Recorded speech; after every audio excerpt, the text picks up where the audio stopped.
নমস্কার বন্ধুরা, good afternoon. আজ হচ্ছে স্যাটারডে, শনিবার।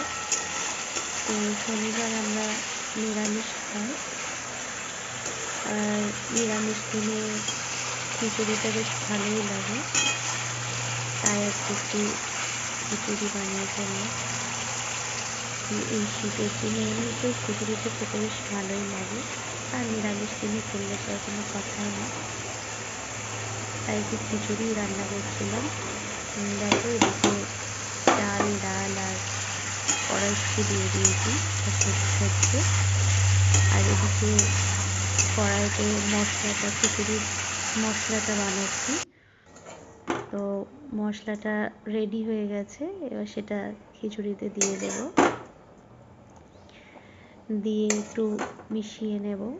খিচুড়িতে গোটা কাঁচা লঙ্কাও দিয়ে দিয়েছি, আর মশলাটা জিরে, শুকনো লঙ্কা, তেজপাতা, গোটা গরম মশলা ফোড়নে দিয়ে তার মধ্যে আদা বাটা, জিরে বাটা, ধনে গুঁড়ো, কাঁচা লঙ্কা বাটা এবং টমেটো, এগুলো দিয়ে ভালো করে মশলাটা বানিয়েছি অনেকক্ষণ ধরে বসিয়ে।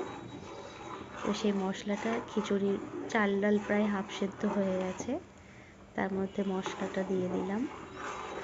মশলাটা দিয়ে ভালো করে মিশিয়ে নিচ্ছি।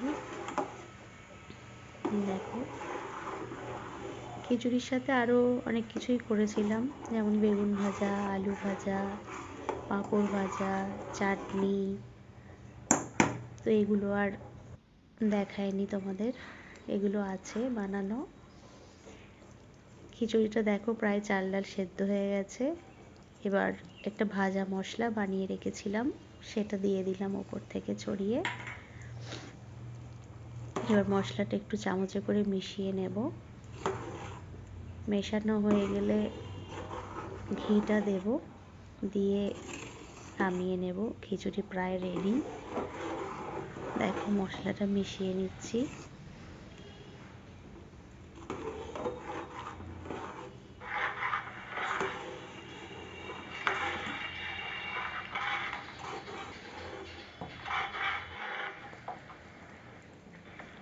এবার ওপর থেকে ঘিটাও দিয়ে দিলাম।